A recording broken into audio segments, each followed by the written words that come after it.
In closing, Mr. Speaker, I want to talk about another story from another constituent, Peggy Davis. She writes here, my name is Peggy Davis. My husband Fred and I own a cattle ranch between Tombstone and Elfrida on Davis Road. As you can probably assume by the name of the road, Fred's family has been ranching this area for a long time. Our grandchildren are the 5th generation to live on this ranch. I have personally lived along the border for 37 years. I moved to southern Arizona when Fred and I were married in 1972.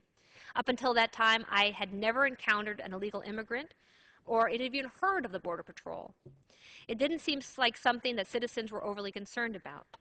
On our ranch, we encountered immigrants occasionally, but usually they walked openly up to our home and asked for work or something to eat. I always fed them. I gave them water, sometimes medicine, and often gave them a few dollars for doing a small job for that day. I always treated them with dignity and compassion, as did most people who lived in that area.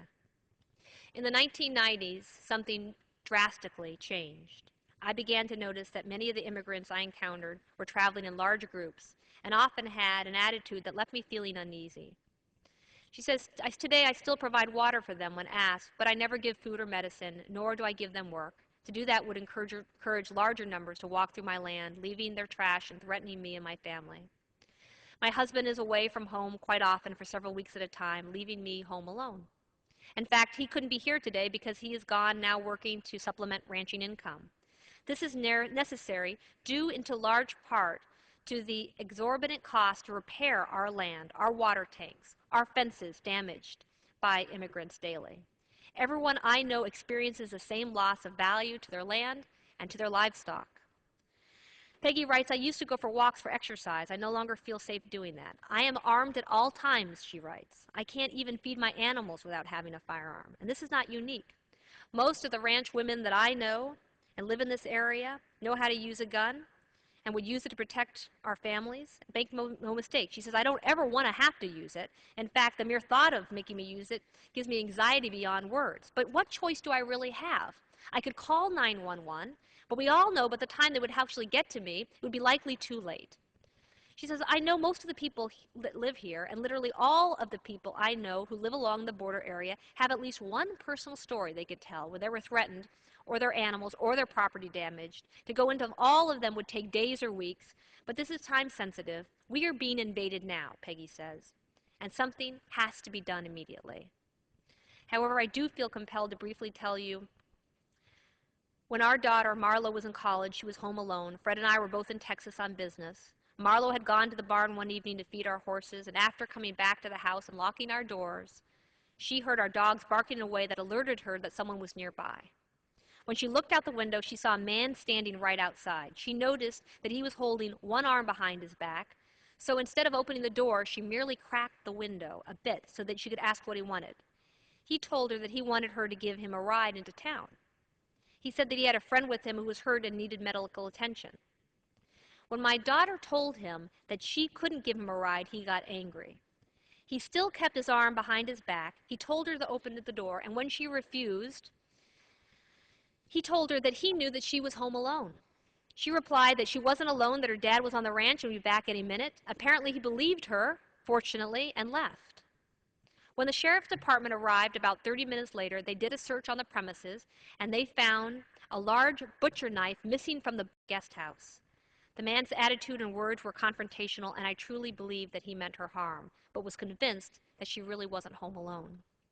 The current administration has claimed that the border is secure, and if all of us here gathered up all of the trash, included the hypodermic needles, the toilet paper, the dirty diapers, the countless other items detrimental to our house, and took it here to Washington, D.C., and put it on their front yard at the White House, perhaps then the president would conclude that the border is indeed not secure. My husband and I have talked at length with friends, with neighbors, law enforcement, Border Patrol, congressmen, and senators over the years about this problem. Rob Krentz, Peggy writes, was a personal friend of mine. He was a kind and compassionate man, as evidenced by his final act as a citizen of our country. He stopped to help someone who he thought was in need, and he got repaid for his kindness by losing his life. Please don't allow his life to be lost in vain, but help us convince the government that we must solve the immigration problem with swift and firm action. I do admit that many of these people are desperate, but so are we. When you mix desperation and fear on both sides, you create a volatile situation where violence endures. Mr. Speaker, these are stories from the people that I represent who feel that their government, frankly, has abandoned them. They are angry and they're frustrated. I'm angry. I'm frustrated. We need action and we need it now. We can spend billions of dollars on conflicts on other countries, billions of dollars to secure other borders across the world, to protect other citizens from other countries and places and far-off lands. But if this Congress is truly the people's house, then we must listen to the people. And they are asking for our attention, and they are calling out for help.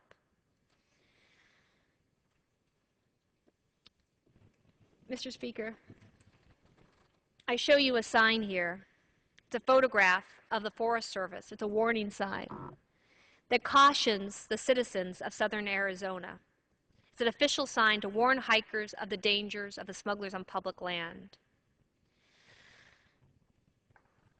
When I think about citizens that have to see signs like this on their property, of being warned about the possibility of the violence, of the destruction, of the threats, it says caution.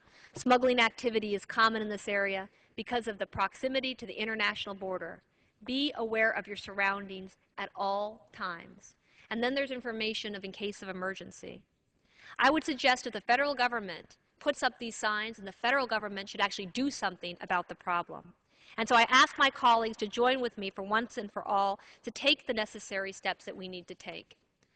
I applaud the administration today for taking action. The deployment of the National Guard to our U.S. Mexico border is a first start. The $500 million in supplemental funding to the U.S. Mexico border will be greatly welcomed. But we have no greater responsibility than to carry out the duty of protecting our citizens.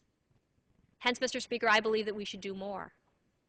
This duty is embedded in the oath that each one of us took when we were sworn into this great institution. In closing, Mr. Speaker, again, I'd like to reference Rob Krentz, his brother Phil Krentz, the Krentz family, my constituents, Southern Arizonans, U.S. citizens. Rob Krentz is no longer with us for doing nothing more than being on his own land. The federal government has to take responsibility for the safety and security of its citizens, first and foremost. This is a great institution. The United States Congress can achieve great things.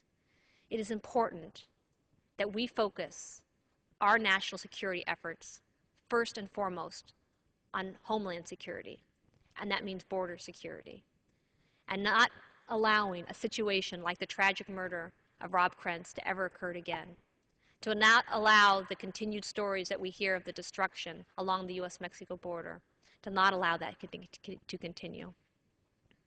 And with that, Mr. Speaker, thank you, and I yield back.